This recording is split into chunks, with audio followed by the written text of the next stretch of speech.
Welcome back, everybody. Welcome back to the canyon. Welcome back to, yes, another quick view in the quick view series, brought to you once again by the kindness and the graciousness and the beautifulness of the friends of the canyon. We're going to do some firsts today, everybody. This is a day of firsts. We're going to get our first try. Look at this. These aren't foams. They're anti-foams. We are going to try some Three Bros anti-foams, provided to us courtesy of a friend of the canyon, Brian Massey, who said, hey, do you want to try some anti-foams? And I said, sure, I would like to. But you know me. I spend too much money on my toy car hobby. But I have a very distinctly, there's a line, right? And I can't spend above that certain line. It still to this day pains me that I spent almost $40 a pair on the Milestar Patagonias that are on the Banana. They work great, but $40 for a pair of tires is madness when I can get excellent performance out of these and these ostensibly for free. So these are both double bun. I have a lot of double bun based expectations of anti-foams. These are indeed, let me let's get even further into this. These are indeed the dual stage. So I do also have in the box 6mm and 8mm tuning rods. And what the other first that's taking place is, I researched some of this in advance.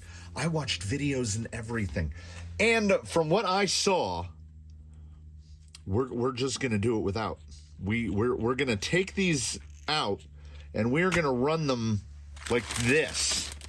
We're not going to tune rod them because, well, I have a burgeoning OCD in me, and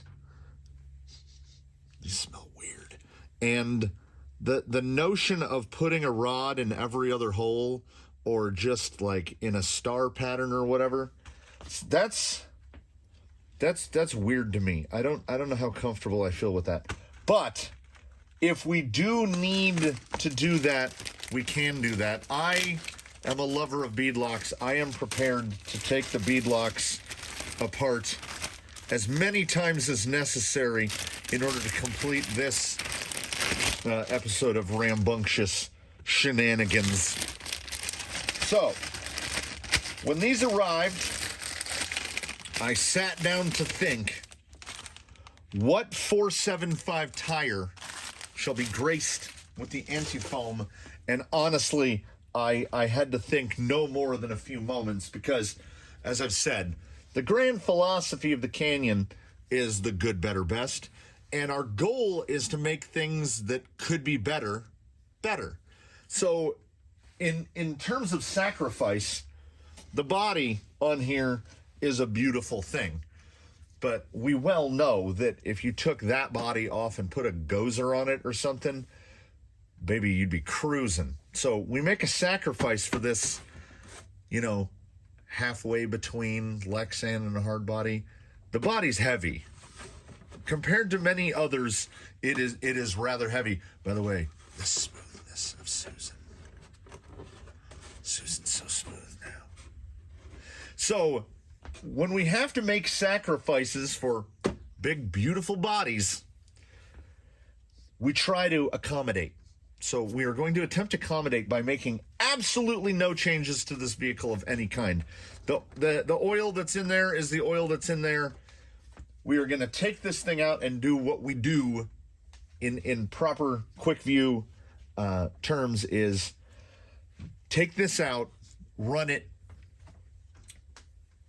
and we're limiting.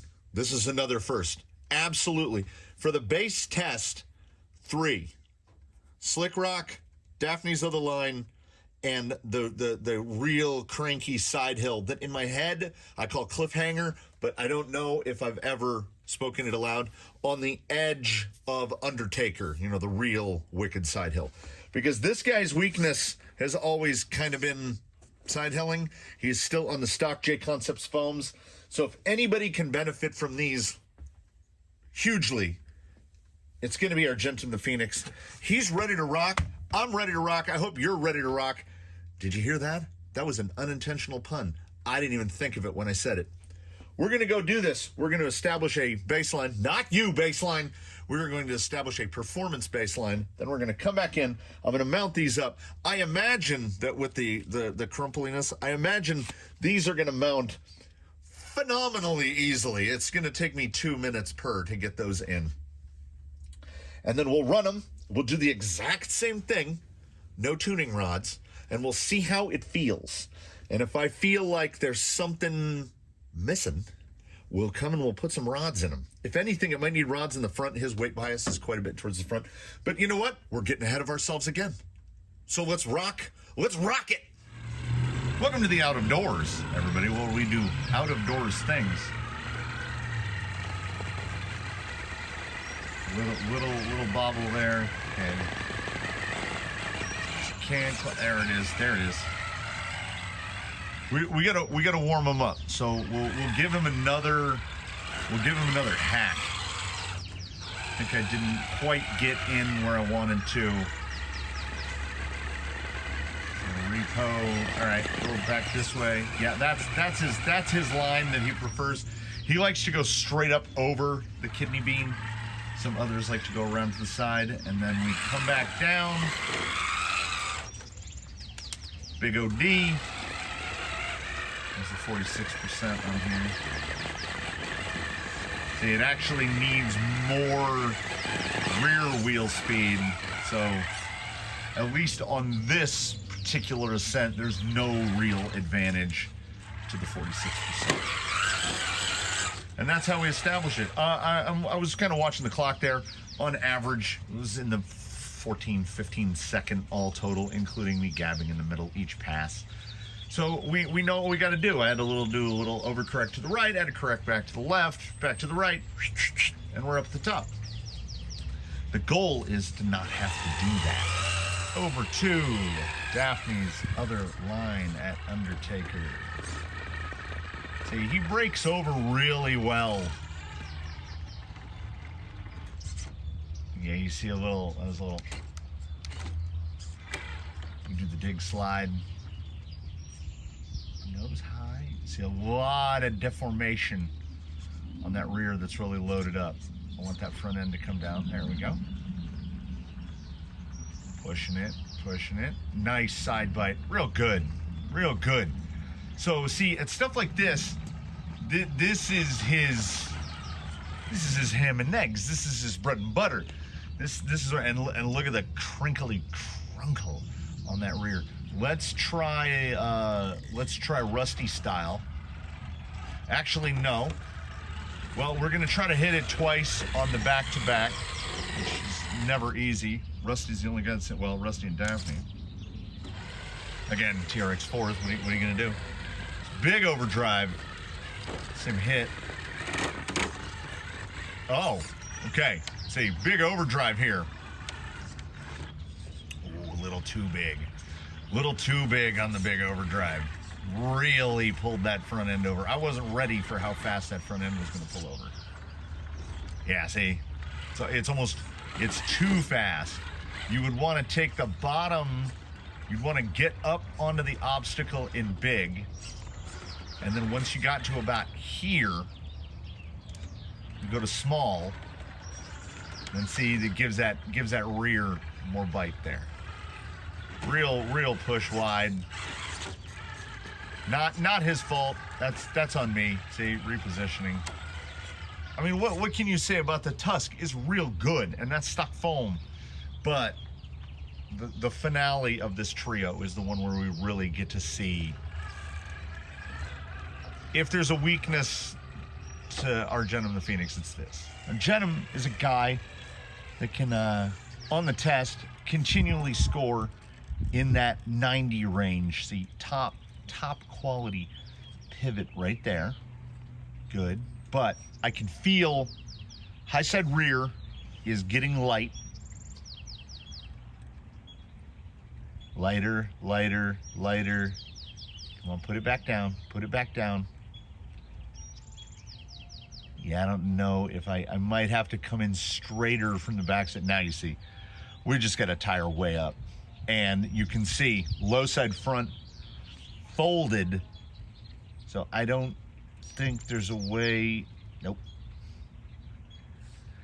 If we sat here long enough, and that long enough would not take long, like if I turn down, he's gonna roll. If I turn up, he's gonna roll. Yeah. It's like, okay, we'll shoot for a little straighter. So we will indeed give him maximum advantage entering here from the top. Although this little transitional stage right here, again, leads against his strengths. You can see inside of that tire, nicely lit by, thank you, Malevolent Heat Orb, for providing us. See, this is what we're trying to cure. This is where my hope is the Antifoam is going to help. A side hill with transitions is kind of is really worst case scenario, particularly for a single stage foam. I did double check by looking down to make sure I'm in small overdrive, otherwise he'd be doomed.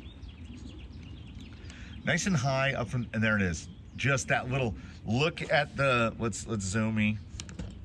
Look at that guy. Just smushy folded. So what that's doing, in simple terms, we've transferred so much weight from there to there to there that now this is crossweight. This is why crossweight when you're weighting out a truck is important, because you need to know how that weight moves. So effectively, all the weight of the vehicle right now, I would say up to 90% of it is on that one tire, and it doesn't like it. It has enough grip, but lighter. Now it's slipping a little. Now you can see passenger front just not touching. I'm just starting to get a view of the front, and it is really bagged over, and he's really slipping the rear end. I would optimally want that tire up inside that rock, not going over across the top of it. But I couldn't position myself in a spot. Yeah, he's gonna cut. Just folded all the way over, front and rear on the low side. It's doing everything it can. Now, will he stay up, transitioning off the rock down onto the flat? You see that weight transfer coming back again.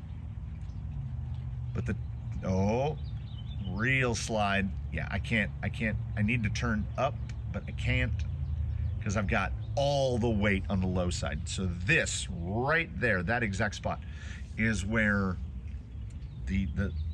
what people tell me of the Antifoam, this is where the Antifoam should shine, is right there. His forward drive is amazing, and if it can improve, that will be great. But what we need to happen is, yeah, he's just falling. He's only got about another half an inch of available terrain, and then he's gone. So it's stuff like that where I can't fight it out. So here's hoping. And now we're gonna go back inside, and I'm gonna mount those bad dogs up. I'm gonna give you a little thoughts, and then we're gonna come back and we're gonna do what I just did all over again. Welcome back inside. You know what there is? There's a grand temperature differential between outside and inside, and not in the way that one would expect. It's gotta be 15 degrees cooler in here than it is out there. Like I say, metal building that only has insulation in the roof. So actually, when I stepped outside, after I got him prepped and I stepped outside, I said, have you ever said "gah"? Like G-A-H, but it has to have the exclamation point behind it. Have you ever said "gah"? Because I said "gah" when I walked outside. It was not cold. It was not warm outside when I came in here, and I haven't been in here that long. Sorry, pardon me, Luffy. Here's what's gonna do.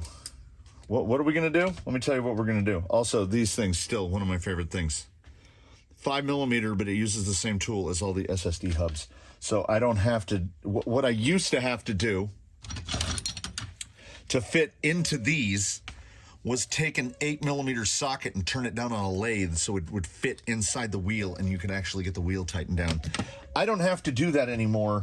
I only had to spend like $25 to not have to do that anymore. So I try not to think too hard about that part. So what are we gonna do now? The little that song that I get from the YouTube Creator Studio is gonna start ramping up in the background. We're gonna time lapse these apart and back together. That's what we call truth in advertising.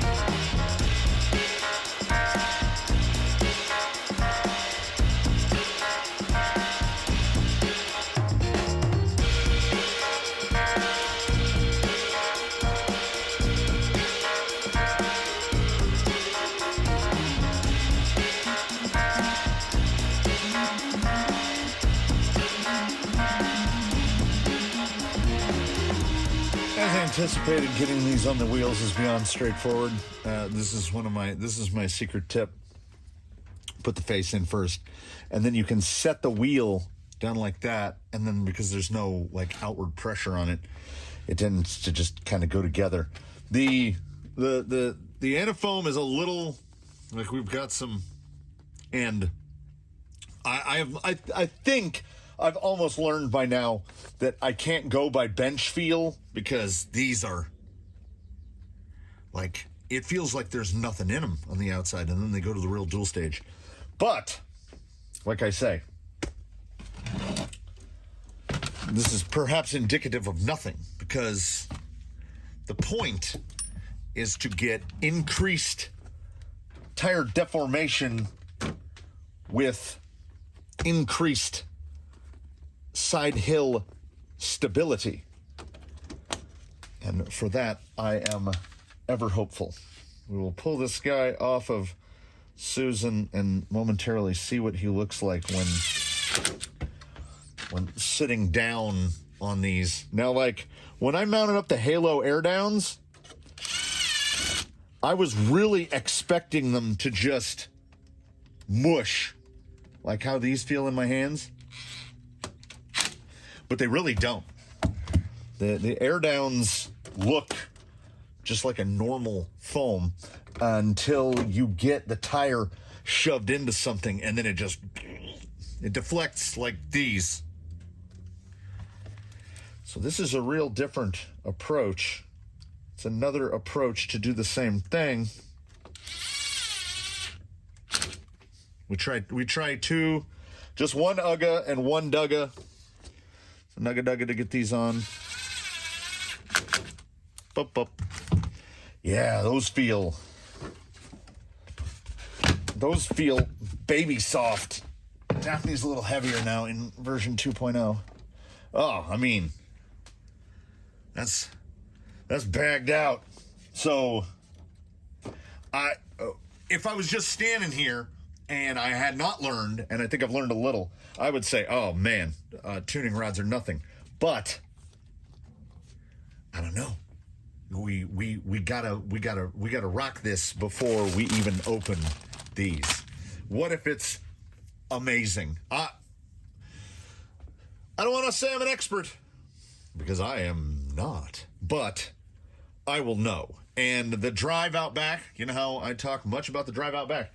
That is going to be a learning experience, unquestionably. I want to see what these look like at, the 2300. Fusion Pro can get up to enough speed here, stock gearing, but still probably gets up in that like high sixes. So it's going to be real interesting on these.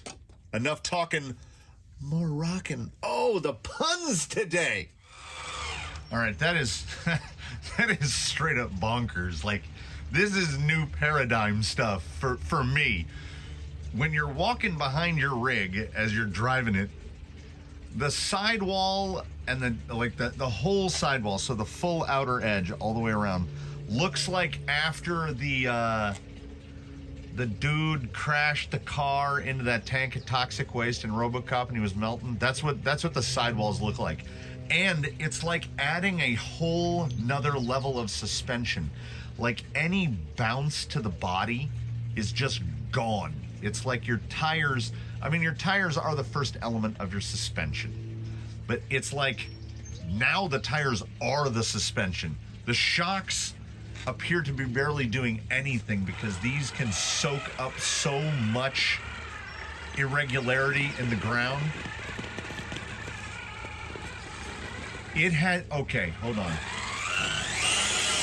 I made an effort to just approach it exactly as I ordinarily would.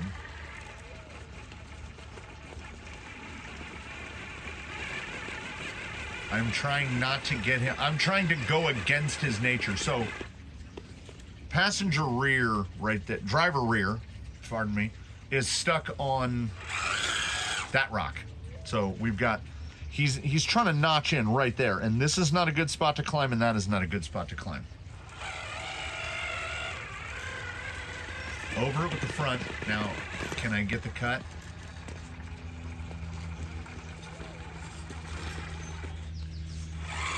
It's like there's too much smush at one end or the other. So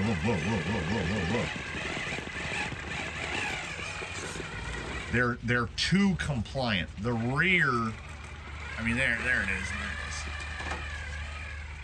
The rear can't push up.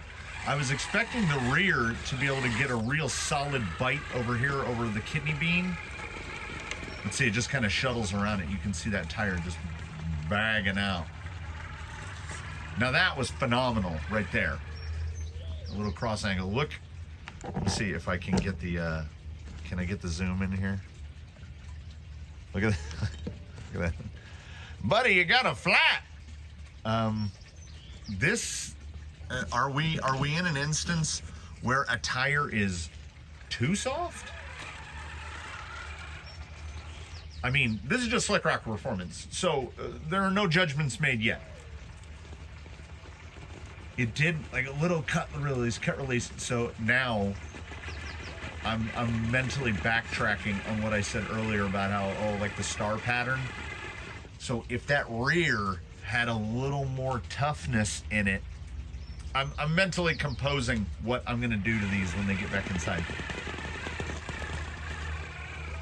Right there, see right there, that shuttle of the front end, the rear end can't, it smushes too much to try to push over right here. So with no rods, see that front tire goes over it, no problem. Trying to get that front end to bite up. Now I see the, okay, right here. Try it real slow. There it is. You don't have to drive them a lot different. You got to drive them a little different. And that's untuned. Mind you, this is untuned. So, oh, you got it. One more pass. Big OD. See how the big OD likes it. Okay. We'll pull up. Yeah, again, that rear. Come on, get over. Pull it up. Yeah, better in the big OD. More of a difference between low OD and big OD on the Antifoams than with the stock JConcepts. I felt that more. Bagging affects the brake over here, the center. Not at all. Oh, look at it turn in. Look at it turn in.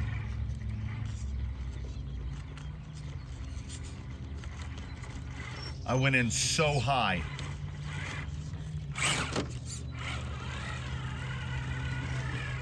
Oh, you just... Oh, man. Okay. All right. Let's try a little better entry. It's an entry line that ordinarily I wouldn't try because I'm like, oh yeah, we're not gonna get anything there. Look at it push across. Now drop it. it's too much bite now. So unlike Slick Rock, I've got too much rear bite now. Still that little bounce. Reposition. Up and over and over. Yeah. Like I say, you don't have to drive it a lot different, but you got to drive it a little different. Big OD.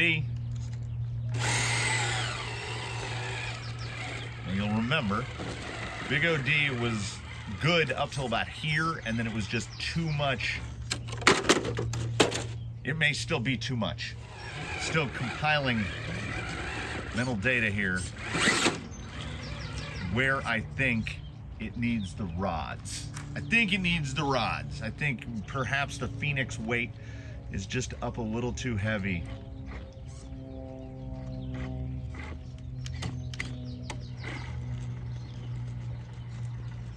Now the stock foams, is that gonna push?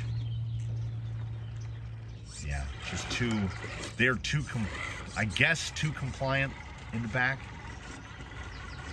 Yeah, I can't get the nose. Yeah, just see, goes over. So if we get right here,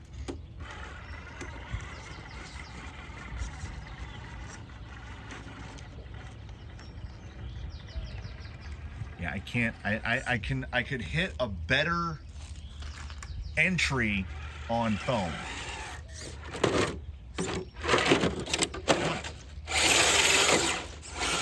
So I think it's too compliant. Yeah, so the rear, I mean, you can see that low rear. Because the tire is a little bigger than the Antifoam, I'm getting more mush, but I should be able to tune that out. Yeah. All right, let's try that side hill. Cliffhanger.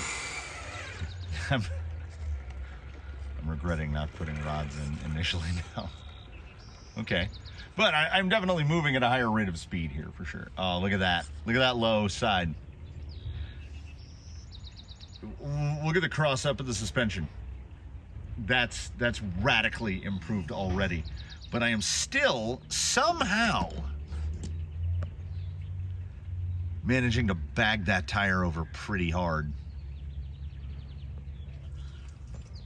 So this is tuning rod territory. Oh, but right there, so good. So good. All right, we're in that same, almost the same precise position. I think I was a little lower down on the rock face right there.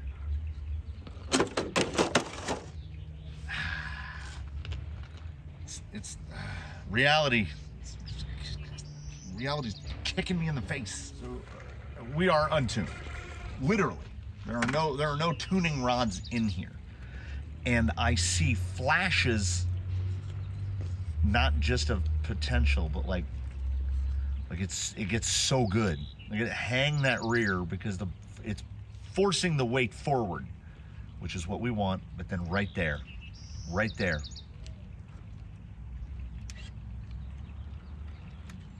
I am in small overdrive. I just had to look down and check. Trying to dig to reposition it. Okay, that's good. That's real good. It's allowing me to turn up. And the ability to get that tire up like that. Gooses? That's a solid crossover there. Yeah, that's real nice. That front would have given out for 100%. No chance that holds on foam.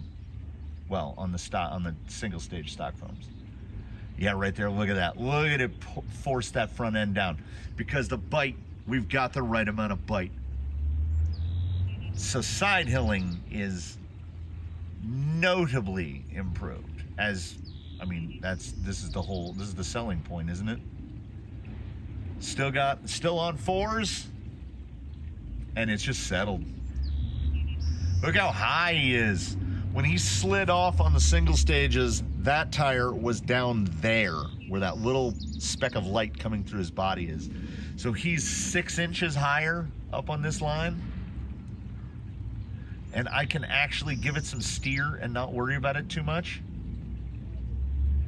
Front tire getting proper light. Let's try to get in a little closer. Get a better look at what the tires are doing.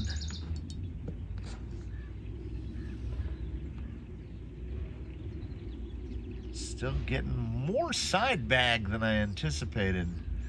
Now I'm just kind of trying to go here until we see where it cuts. When's it gonna cut loose? Is it gonna cut loose? That's like almost to lock. All right, now it's getting real light. Let's reposition here. And the ability to reposition on a side hill like this that's pretty good. Now we're putting the weight down on the rear end. Too much. Yeah. It's certainly better. It's inarguably better. The problem here being my expectation is obviously you just expect celestial alchemy. Like, it's just going to be magical. And it's better. It's better on the side hill, certainly. I would say, all in all, untuned, again, disclaimer, worse on slick rock, and Daphne's was like a mixed bag. There were spots of shine, but then there were also spots where I'm like, I should be able to push that nose over, and now I can't. So here's what I'm thinking. Let's just focus on this right here. Here's what I'm thinking. Take it back in. I'm gonna unmount these again. Be the same process. You don't have to bear witness. You've already seen it once. It's the same thing again. Pull them out, and I'm thinking 8s. I'm gonna do 8s in the front, in the rear, and 6s in the front, because I think he actually needs them to be a little tougher in the rear and a little softer in the front. So I'm gonna do probably like, I'm gonna try to OCD them, which is how I would do them anyway. Evenly spaced in a pattern in the rear, and evenly spaced in a pattern in the front. 8s in the rear, 6s in the front, and then we're gonna do this exact same thing, just the one more time. Not unlike the first time, here we are for the last time, and adding to the list of things so obvious I can't believe I've said them aloud. And I said this aloud to myself. I talked to myself a lot. I said, wow, these tuning rods really make a difference. Yeah. So in the rear, 8 of the 8mm rods, they are in every other large hole in the outer section, in the soft section, as you can see by this photograph. The fronts have 12 small, the 6mm, in every other small hole in the outer, and then that left me with 8 big ones and 8 small ones, 8 8s and 8 6s. So you see there's just a 4 and 4 pattern in the front to try to firm up the front a little bit. The rear, well, you know, so I've got the 8 rod each in the rear, and the, what is that, 12, 4 and 4, 20 rod each in the front, but the smaller rods.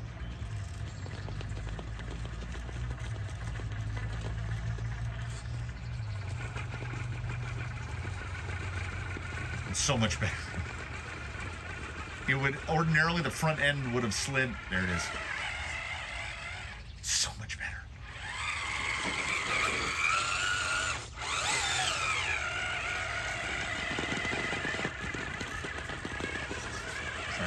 Trying to move. Oh yeah, come on!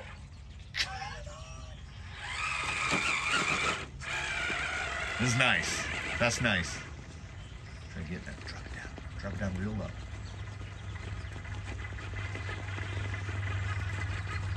You see that rear? Just trying to. Okay, so driver rear is on that rock that I pointed out a little bit ago.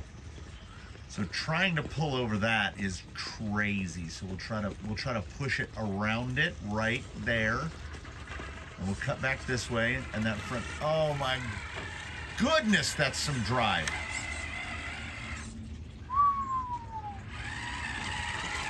We would be remiss if we didn't go to the big odd. That's a lot of bite. That's a lot of bite. Front is up high. Okay, gotta try to get that rear end position. It's right in the hole. There it is, out of the hole. right over the top. Yep.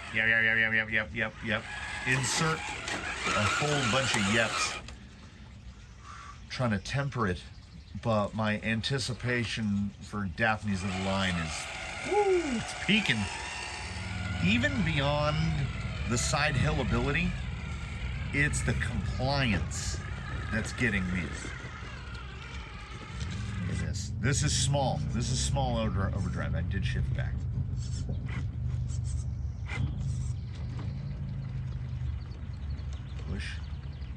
Push that nose back right. Can you? What do we got here? Can we pull it over the side?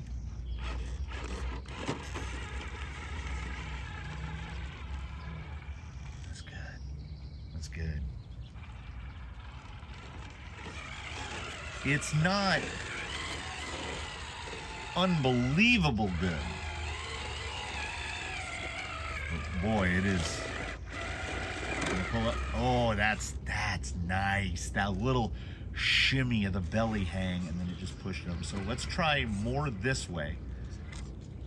There. Right there. That's exactly where I want to be. Bounce out. Am I not getting enough of the big rock? Do I need more big rock? Come on. Come on. Don't push out on me.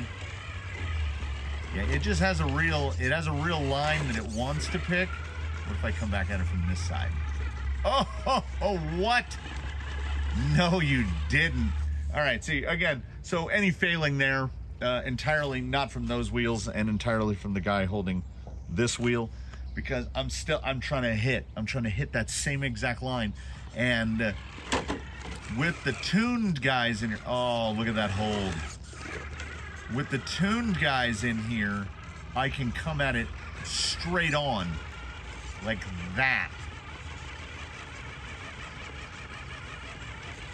The grip that the rear is providing is berserk. Ooh. Do you feel it? Do you feel it coming down? It's like the malevolent heat orb. Where are you? It's like the heat orb. Look directly into the orb. It's celestial alchemy. I feel it. I feel the alchemy of the stars coming down. We're doing stuff we shouldn't be able to do. What? Oh, big. Big. If this thing can pull it in big, it's a done deal. A little less. Okay. Again, you see me hitting the exact same line I always try to hit. Oh, look at me pushing the nose back. Usually it just shuttles out like that. Oh, with no reposition. Here it comes. I slapped my knee, everybody. That is oh.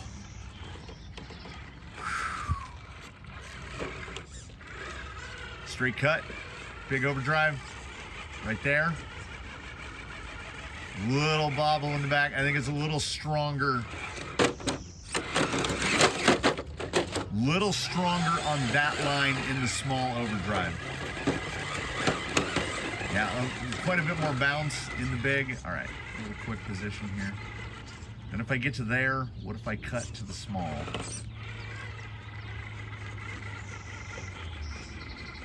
Yeah, the ability to push back right. And then this right here, where I can just... Oh.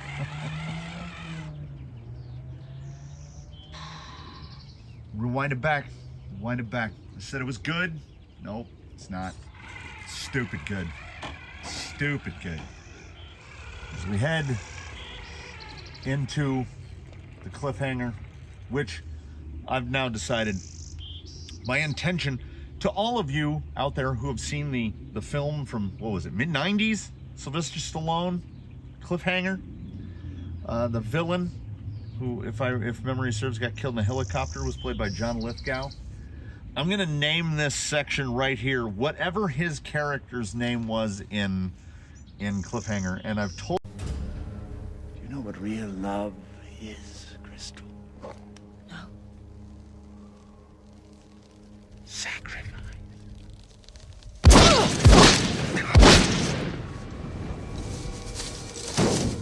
And I've told myself to look it up before, and I just never remember, because I also, in my head, I often call this section the thrill killer, because you're thrilled with how something is doing, and then you get out on here and it will kill your thrill. So this side hill is generally the thrill killer, and it is a villain, because there are sections like that high side tire right there is way up, way up. Let's keep pulling in. We'll keep pulling in. We want to get a look at what those tires are doing. Again, the heat orb is helping us out here. Again, it's just the suspension and the tires acting as the primary agent of the suspension. Before tuning rods, that passenger rear was off the ground, but now it's on the ground because with the cross weighting and now the additional little firmness added by the tuning rods, it can't transfer that weight over. So it's keeping the weight on the front tire. This is creamy, dreamy compliance. This is what you want. Now that tire is up, but this tire right here, let's just back up to where it was. That tire is up because that's at the limitation of the flex. That's as far as the suspension will travel. You can see that shock rod gleaming in the sun. It's all the way out. So we are full crossed up, past full cross up. We've got max flex front and rear. And it's so solid, I could leave it there all day. It's so good. So we come back around. The thrill killer might not come from the side hill, soon to be named after a John Lithgow villain. The thrill killer is going to come from me, and it's going to come from my mouth. Oh, I got in bad right there. That's as bad of a positioning as I could have hoped for. Look at the angle on that. That is... Can we do this? Like, look at that angle. What is that? 45? It's got to be 45. So the thrill killer is going to come from my mouth, and the thrill killer is this. It's $35 a pair for those. It's $70 in foams. Antifoams, pardon. Are they good? Oh, good God, they're good. And I can't even argue the price point, because I understand what it costs to make things, because I'm a person that makes things. They're really, really, really good. And I know a lot of people have said that in the past, and it took minimal effort to get them to where they are right now. I had to dismount them once and put the tuning rods in. We're gonna if it doesn't cut from this, it's gonna cut. I'm on two wheels right now. You can see that rear tire, this gentleman right here, it's effectively doing nothing. All of the weight of that rig is on the low side tires, and I'm just sitting here because we've got the electronic anchor of a Fusion Pro, and then we've got the sidewall integrity of these Antifoams. It does. $70. So if we're talking all in, say you've got an RTR in your house, in your basement, in somewhere reasonably close to excess, and you wanna hop up that RTR. Each one of his feet, right? You've got a Tusk, which is about $14, $28 a pair. You got an Antifoam, which is, we'll call it $17.50. So that's $31.50 plus the rim, and the rims are cheap. We're only talking like $7.50 a piece. All in, oh God, is it really? $17.50 for the foam, $31.50, and $7.50 for your tire. Yeah, all in, that's $40 a corner. That's $160 holding that rig off the ground right there. Wow. Now let's just ignore and a full half of that cost is the Antifoams. I've just said it, and I will say it again now and into the future. They're really good. The tunability alone. I'm just going straight at this to see where it cuts. Look at that raise. Can I get anything into it? Yeah, that should have rolled. Should have rolled multiple times at that point. $40 a corner. One of my favorite wheel sets are the Dead Ringers. If you've been here before, you've seen them. Cut canyon trails on dual stage hairbuns and SSD clone Steelies. That setup is $16 a corner. So a good piece, less than half of what's in there right now. Could it do this? Probably not. But what it comes down to at the end of the day is money is always an object. Always. Anyone who says it isn't, I don't know.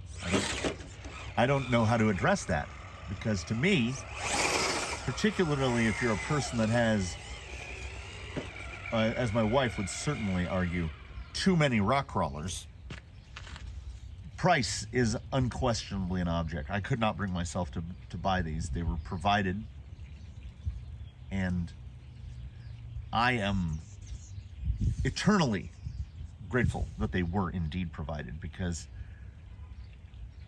they're real nice. Now, do I recommend them to everyone? I recommend this level of performance to anyone and everyone. As I would say in this instance right here, I would say treat yourself. Knowing that, I mean, it's $70 in non-foams. That's a chunk of change. That's a Fusion SE. That's a good set of shocks. That's a lot. You know what I'm saying? I pay generally less for bodies. But you are, and I will say this, with no promotional consideration provided. I received the foams, but nobody's paying me to say nothing. Nobody pays me at all. They're worth it. They're worth the money. But you definitely have to do some soul searching and decide for yourself whether or not you want to spend $70 on replacement foams. Because I think that double buns are real good. I recommend double buns to everyone, because if you get lucky, depending on what the pricing is on Amazon on any given day, you might be looking at $20 all in. And you know, they're really good. They're not this good. This is like a different league of stuff, you know? A double bun in a canyon trail is good. A double bun in a Tusk is better. These would probably land in that if we're going good, better, best. Double bun in a canyon trail is good. Double bun in a Tusk is best. I mean, is better. Antifoam in a Tusk is best. Like, look at that tire. I'm going to try to cut back this way, see what we can get, what kind of drive. The drive is absurd. It really is. Like, look, this is just, I'm one-handing this because I talk with my hands, so I got a hand over here that's going like this, and the other hand is just holding the trigger.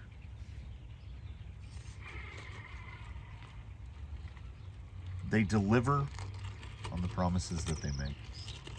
But again, I'm not going to say this is for everybody. This level of performance is for everybody. Everybody should enjoy this. Just like I say, everybody should own a 6x6 at some point. Everybody should drive an Outrunner at some point. There's a lot of things I think everybody should do. But I can't say with any certainty or make a declaration that everybody should rush out and buy these right now. They're $70 a set. That's something to always take into consideration.